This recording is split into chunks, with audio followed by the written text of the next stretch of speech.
Bismillahirrahmanirrahim. Assalamualaikum warahmatullahi wabarakatuh. Alhamdulillahirabbil alamin wassalatu wassalamu ala asrofil anbiya wal mursalin wa ala alihi washabbihi ajmain. Pertama-tama marilah kita panjatkan puji syukur kehadirat Allah Subhanahu wa taala bahwa kita masih diberikan kesehatan, kemudian juga nikmat iman dan Islam, dan masih bisa kita bersama-sama melaksanakan sosialisasi untuk pemberdayaan zakat dan wakaf di Indonesia. Kemudian mari kita sampaikan salawat dan salam kepada Nabi besar kita, Nabi Muhammad Shallallahu Alaihi Wasallam, yang sudah memberikan teladan kepada kita dan yang sudah membawa kita dari alam kegelapan menuju alam yang terang benderang. Yang kami hormati Ibu Andi Yasri, kemudian Ibu Wida dan Ibu-ibu dan Bapak-bapak dari Kementerian Agama, juga yang kami hormati para narasumber, Ibu Nur Fajriah dan Prof. Raditya Sukmana, serta para Bapak Ibu sekalian yang kami muliakan. Alhamdulillah pada hari ini kita bisa sharing bersama tentang standarisasi pengelolaan, standarisasi kompetensi kerja atau sertifikasi AMIL di dalam tata kelola perzakatan kita di Indonesia. Mohon untuk slide-nya. Atau saya share screen sendiri?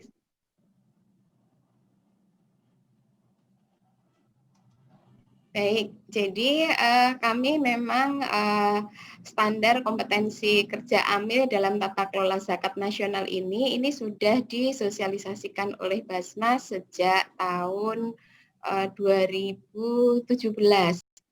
Nah, ini kita landasannya adalah karena adanya Undang-Undang Nomor 23 Tahun 2011 tentang pengelolaan zakat, kemudian itu diikuti oleh PP Nomor 14 Tahun 2014 tentang pelaksanaannya, juga ada Peraturan Pemerintah Nomor 23 tentang Badan Nasional Sertifikasi, kemudian ada Peraturan Presiden Nomor 8 tentang KKNI, yaitu Kerangka Kualifikasi Nasional Indonesia, Peraturan Kemenaker, kemudian Peraturan Menteri Tenaga Kerja Nomor 3 tentang tata cara penyusunan SKKNI, ada peraturan. Jadi lebih banyak dasar hukum kita adalah mengacu kepada peraturan peraturan perundangan yang terkait dengan ketenagakerjaan, termasuk juga peraturan dari BNSP tentang pembentukan lembaga sertifikasi profesi. Jadi orang selalu bertanya mengapa atau apakah AMIL itu perlu melakukan sertifikasi AMIL. Nah, ini dasarnya semuanya ada di dalam peraturan perundangan tersebut. Jadi mulai dari kalau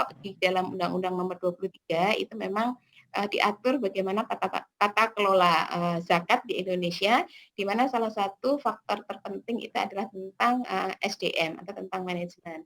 Kemudian di peraturan pemerintah dan di peraturan Menteri Tenaga Kerja itu juga memang diwajibkan bahwa semua profesi di Indonesia itu dalam rangka meningkatkan daya saing itu perlu untuk dilakukan standarisasi kompetensi kerja. Jadi untuk memastikan apakah kompetensi kerja dari para tenaga kerja tadi standar, maka diadakanlah sertifikasi. Jadi mungkin ringkasnya seperti itu. Nanti kita lihat di slide berikutnya. Lanjut. Jadi itu dasar hukumnya. Nah, kalau kita melihat di dalam, karena yang kita bicarakan adalah sistem pengelolaan zakat nasional, maka kita merujuk kepada Undang-Undang Nomor 23 Tahun 2011, di mana, nah ini kami di Basnas itu menyebutnya adalah SPZN ya, Sistem Pengelolaan Zakat Nasional, itu adalah sebuah bangunan di mana di bangunan itu ada atapnya, ada tiangnya, dan juga ada fondasinya. Jadi atapnya itu adalah tujuan dari sistem pengelolaan zakat nasional itu adalah yang pertama meningkatkan efektivitas dan efisiensi di dalam pengelolaan zakat. Yang kedua adalah meningkatkan daya guna zakat untuk kesejahteraan dan pengentasan kemiskinan. Jadi itu tujuannya dari sistem pengelolaan zakat nasional kita. Nah, kemudian yang menjadi pilar-pilar dari bangunan SPZN tersebut itu adalah isi-isi yang ada di dalam di dalam undang-undang tersebut. Di antaranya di situ diatur tentang jenis dan subjek zakat, kemudian tentang bagaimana melakukan pengumpulan, pendistribusian, pendayagunaan, pengelolaan, dan juga ada pembinaan, pengawasan, peran serta masyarakat, dan juga ketentuan administratif, ada larangan dan sanksi pidana dan ketentuan peralihan. Nah, yang salah satu pilar yang penting di dalam mengelola itu adalah adanya pengelola zakat. Jadi selain diatur tadi mekanisme bagaimana kegiatan pengelolaan, juga diatur siapa ya pelaku, siapa yang berhak melakukan pengelolaan zakat di Indonesia. Nah, itu adalah salah satu pilar di dalam sistem itu. Nah, yang menjadi landasannya atau fondasinya ini di slide-nya tidak kelihatan ya, ada di bawah. Itu adalah asasnya, itu ada asas manfaat, ada asas keadilan, dan ada bermacam-macam. Nah, itu ada asas. Nah, itu yang menjadi fondasi dari sistem pengelolaan zakat. Jadi alhamdulillah kita berterima kasih kepada Allah Subhanahu bersyukur pada Allah Subhanahu wa taala, dan berterima kasih juga kepada Kementerian Agama dan pemerintah yang sudah membangun suatu sistem pengelolaan zakat nasional yang sangat komprehensif. Jadi ada asasnya, yaitu fondasinya, tujuan, arah pergerakan atau arah pengelolaan zakat kita, kemudian tujuannya sudah jelas, meningkatkan efisiensi dan efektivitas, dan juga meningkatkan zakat untuk kesejahteraan dan pendayagunaan, pengurangan kemiskinan di kalangan umat Islam. Jadi itu tadi sistemnya. Nah, apa kaitannya dengan standarisasi kompetensi kerja? Dalam hal ini yang kami bahas lebih detail itu adalah tadi dari setiap pilar-pilar tadi, itu yang lebih teknis atau yang kita akan bahas hari ini adalah yang terkait dengan lembaga pengelola zakat. Nah, jadi kalau di dalam sistem tata kelola zakat, di dalam lembaga pengelola zakat itu ada 6 hal yang harus diperhatikan, yang itu saling berkesinambungan. Yang pertama adalah tentang kelembagaannya. Jadi di dalam sistem tata kelola zakat yang disebut di undang-undang itu yang pertama dibahas adalah tentang kelembagaan dari pengelola zakat. Nah, untuk kelembagaannya kita tahu bahwa di Indonesia ini yang secara resmi ditunjuk atau berwenang melakukan pengelolaan zakat itu adalah ada Basnas di semua tingkatan, mulai dari nasional, kemudian provinsi, kabupaten, kota, kemudian juga ada lembaga amil zakat, yaitu lembaga milik masyarakat yang boleh melakukan pengelolaan zakat untuk membantu Basnas, yaitu adalah yang tingkat nasional, kemudian tingkat provinsi, tingkat kabupaten, kota.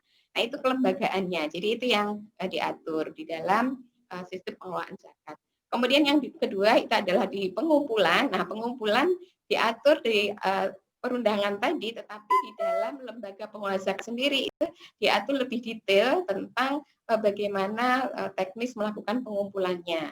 Kemudian di dalam teknis itu ada banyak sekali hal-hal yang harus diperhatikan, diantaranya adalah aspek-aspek yang terkait dengan fikih, dan juga aspek terkait dengan manajemen, dan juga yang terkait dengan isu-isu yang kekinian. Mungkin yang sekarang paling ini kan adalah pengumpulan di era 0.40 ya, mungkin malah sudah mau menuju 0.0. Nah, selanjutnya di dalam tata kelola zakat itu adalah tentang pendistribusian dan pendayagunaan, itu juga bagian dari sistem tata kelola zakat. Distribusi itu adalah penyaluran zakat yang untuk hal-hal yang bersifat urgent, yang bersifat mendasar gitu ya. Sementara pendayagunaan itu adalah lebih ke arah meningkatkan kapasitas dari para mustahik untuk dia bisa berdaya guna. Kemudian, nah yang paling ini adalah tadi kalau dari sisi kelembagaan sudah selesai, kemudian teknis pengumpulan dan ada pendistribusian, yang juga diatur itu adalah yang terkait dengan keuangan. Jadi kalau keuangan ini ada aturan tersendiri selain dari undang-undang juga terikat kepada PSAK 109. Ini ditutup dulu suara sama itu. Kemudian yang lain di dalam tata kelola itu adalah operasional. Di situ ada sistem operasional prosedur, kemudian ada IT, kemudian ada sistem support yang lain antara lain tentang infrastruktur pendukung operasional, administrasi dan segala macam. Dan yang terpenting atau bagian dari yang menggerakkan itu semuanya adalah SDM atau AMIL itu sendiri. Karena di dalam sistem itu ini lembaga pengelola zakat itu adalah lembaga jasa, lembaga keuangan syariah, di mana faktor yang paling utama itu adalah sebenarnya man behind the gun-nya. Jadi manusia-manusianya itu yang akan menggerakkan roda sistem tadi. Dia akan menggerakkan bagaimana kelembagaannya, bagaimana pengumpulannya, pendistribusiannya, kemudian bagaimana mengadministrasikan keuangan, dan bagaimana menyiapkan kegiatan operasional pendukung. Jadi Ibu dan Bapak sekalian, pengelolaan zakat di era sekarang itu sangat jauh berbeda dengan di masa-masa ketika zakat itu baru disyariatkan oleh Rasulullah SAW. Kalau itu dulu beliau sebagai khalifah, beliau sebagai Rasulullah itu langsung memantau, langsung melakukan perintah untuk mengumpulkan dan mengagihkan atau mendayagunakan zakat. Nah, kalau sekarang ini sudah dibuat dalam satu sistem mekanisme yang memenuhi atau yang harus sesuai dengan prinsip-prinsip manajemen modern. Walaupun yang tidak boleh ditinggalkan atau justru menjadi asas utama dari sistem ini adalah terkait dengan aspek fikihnya, karena zakat adalah ibadah. Jadi kita tetap terikat kepada fikih dan itu ada audit syariah untuk memastikan itu. Tetapi karena ini adalah lembaga keuangan, lembaga jasa, maka manusia adalah menjadi salah satu kunci utama di dalam menggerakkan roda organisasi. Lanjut. Nah, mengapa perlu standarisasi kompetensi kerja? Jadi kalau kita merujuk kepada peraturan perundangan itu di pasal 7, di pasal 33, di pasal 42 peraturan pemerintah nomor 14 tahun 2014 itu disebutkan bahwa syarat untuk diangkat menjadi anggota Basnas dan pimpinan lembaga Basnas provinsi, kabupaten, kota itu adalah harus memiliki kompetensi di bidang pengelolaan zakat.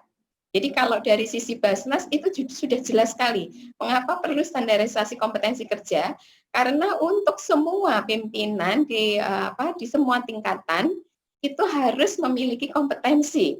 Nah, ini kompetensi yang seperti apa? Nah, itulah kenapa perlu kita lakukan standarisasi. Kemudian kalau untuk kelas itu juga disebutkan peraturan yang terkait dengan standarisasi kompetensi kerja yang untuk kelas itu adalah KMA nomor KMA Republik Indonesia nomor 333 tahun 2015 yang salah satu syarat di dalam ketika masyarakat boleh mendirikan las itu tapi dia harus memiliki pegawai yang melaksanakan tugas di bidang teknis yaitu penghimpunan, pendistribusian, administrasi, dan keuangan. Jadi ini alasan pertama mengapa perlu standarisasi kompetensi kerja, karena peraturan perundangan sendiri menyebutkan bahwa syarat untuk menjadi pimpinan dan syarat untuk mendirikan lembaga amil zakat itu adalah harus adanya orang-orang yang mempunyai kompetensi di bidang pengelolaan zakat. Nah, lanjut. Nah, mengapa perlu lagi-lagi tadi bahwa pimpinan dan pelaksana ini memiliki latar belakang kehidupan, latar belakang pendidikan, kemudian pengalaman yang sangat beragam, yang semuanya itu oleh pansel atau tim saya mengusulkan itu seringkali itu dianggap kompeten.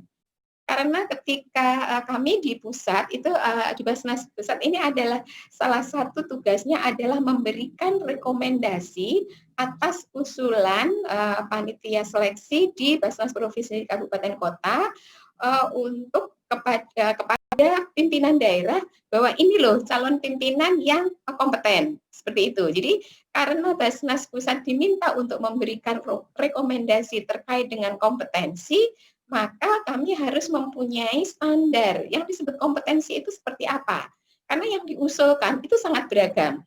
Ada yang murni dari ulama, jadi beliau sangat menguasai fikih, murni seperti itu, kemudian mempunyai banyak pondok pesantren dan segala macam. Kemudian ada yang murni misalnya dari akademisi, beliau dan mempunyai ilmu di bidang pengelolaan zakat atau mungkin di bidang-bidang lain gitu ya, tapi ada akademisi. Kemudian juga ada yang dia profesionalnya pun bermacam-macam gitu yang diusulkan oleh panitia seleksi itu.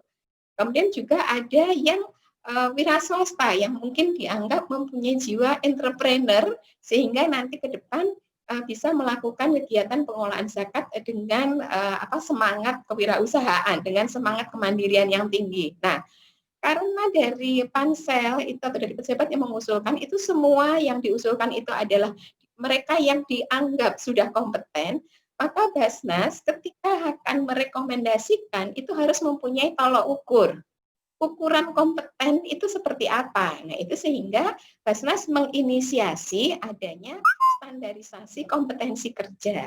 Jadi dari latar belakang yang selain karena aturan undang-undang, juga karena ada kebutuhan praktis di lapangan terkait dengan rekomendasi pimpinan Basnas dan juga LAS. Jadi kalau Basnas itu, Basnas Provinsi Kabupaten Kota, Basnas Pusat hanya merekomendasikan pimpinannya, tetapi kalau LAS itu adalah Basnas merekomendasi pendiriannya, di mana di dalam verifikasi pendiriannya itu termasuk yang diverifikasi adalah kompetensi dari para pimpinan, dari para amil, dan kemudian track record dari lembaga itu sendiri. Jadi itu mengapa kami merasa perlu adanya standar kompetensi kerja. Jadi agar semua yang diusulkan tadi, kita ketika melakukan rekomendasi, melakukan seleksi itu mempunyai acuan yang jelas.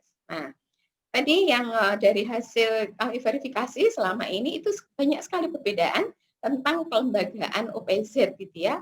Apa itu lembaga zakat, apa itu ternyata banyak yang belum paham. Karena nah ini seringkali bapak-bapak atau yang bapak ibu yang diajukan itu karena sudah mempunyai latar belakang yang banyak, yang hebat, gitu, sehingga kadang-kadang malah tidak terlalu ketika akan dilakukan verifikasi atau akan untuk pemahaman tentang zakat, pemahaman itu kadang-kadang mereka itu belum tidak memeriksa kepada undang-undangnya, jadi belum paham tentang kelembagaan OPZ dan bagaimana peraturan perundangannya. Juga tentang fikih zakat sendiri itu sangat beragam dari para calon yang diajukan ke Basnas untuk direkomendasikan. Nah, ini juga kita ingin paling tidak ada menyamakan lah nanti kira-kira menggunakan yang mana gitu ya, persepsi yang mana, sehingga ketika bapak-bapak, ibu-ibu tersebut sudah dipilih menjadi pimpinan Basnas atau LAS, maka kita akan mempunyai kesepahaman dalam hal kesepahaman paradigma, kesepahaman bahwa ini tujuannya untuk pengelolaan zakat seperti ini, kita akan mempunyai hal tersebut. Jadi belum lagi tentang bagaimana pengumpulan, tentang pengelolaan, pendidikan itu masih sangat beragam. Jadi itu mengapa kita memerlukan standarisasi kompetensi kerja. Kemudian lanjut, ini mohon maaf saya waktunya sampai jam berapa ya? Nanti kalau sudah ini di-cut saja. Nah, jadi kompetensi kerja yang standar itu sangat diperlukan karena dia biar gini, saat ini ada kesenjangan pengelolaan zakat yang sangat jauh ya, ada gap yang cukup lebar antara satu lembaga dengan lembaga yang lain. Jadi antara Basnas Pusat dengan Basnas Provinsi dan dengan Basnas Kabupaten Kota, misalnya antara Basnas Provinsi itu sendiri dengan provinsi yang lain, atau antara Kabupaten Kota dengan Kabupaten Kota yang lain, juga di LAS.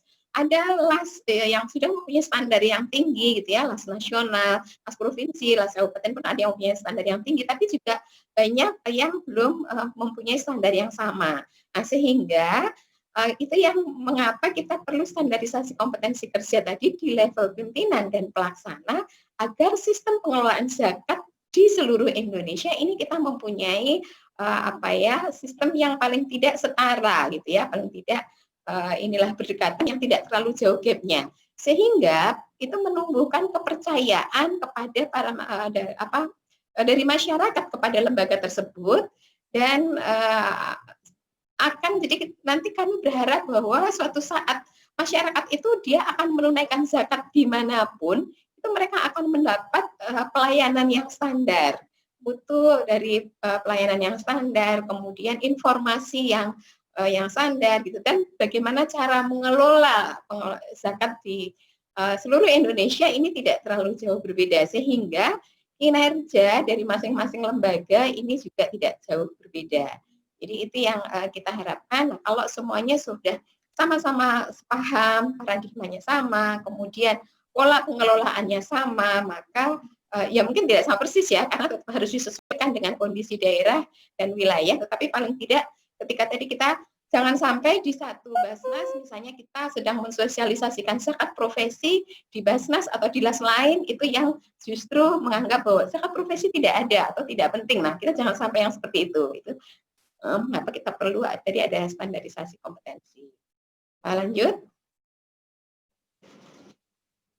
Nah, kalau kita bilang standarisasi kompetensi, itu sebenarnya apa sih kompetensi kerja itu? Nah, ini saya mengambil slide-nya dari Kemenaker, diklik saja Mas semuanya, biar langsung kelihatan. Jadi yang dimaksud dengan kompetensi itu adalah kompetensi apa gitu ya yang perlu distandarisir di dalam lembaga pengelolaan zakat. Jadi tentu saja tidak semua kompetensi, tetapi ini adalah kompetensi yang dibutuhkan untuk mencapai kinerja yang efektif. Karena tujuan dari undang-undangnya tadi itu adalah efisiensi dan efektivitas pengelolaan zakat.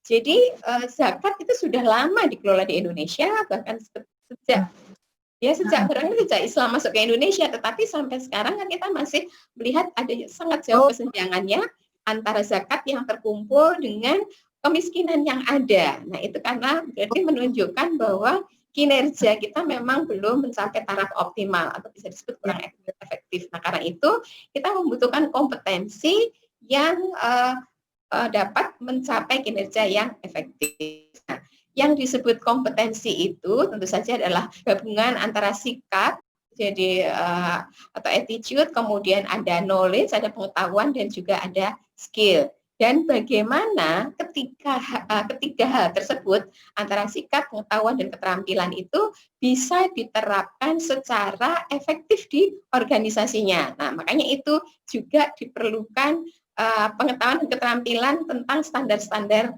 kerja di tempat kerjanya. Lanjut. Nah, ini jadi kalau disebut SDM atau amil yang kompeten itu adalah amil yang seperti apa? Tadi ada 3 hal. Yang pertama adalah terkait attitude-nya, kemudian jadi memang sudah mempunyai sikap yang dia menunjukkan bahwa dia kompeten. Sikap kompeten itu seperti apa? Nah, itu ada nantinya. Kemudian ada skill-nya. Jadi skill itu adalah bagaimana keterampilan dia untuk melakukan kegiatan pengelolaan zakat, dan juga ada knowledge-nya. Nah, itu kalau dari sisi personalnya adalah seperti itu. Jadi dia harus mempunyai skill, attitude, dan knowledge yang yang standar sehingga kompetensinya bisa standar. Tetapi di luar itu ada lagi yang terkait tentang akuntabilitasnya, tentang responsibilitasnya. Nah, itu juga tetap diperlukan. Makanya ada 6 ring di dalam SDM kompetensi itu. Jadi ada saya tutup yang ininya. Oke, maaf sebentar. Jadi ada experience-nya, bagaimana pengalamannya, kemudian bagaimana responsibilitasnya, tanggung jawabnya, dan bagaimana akuntabilitasnya.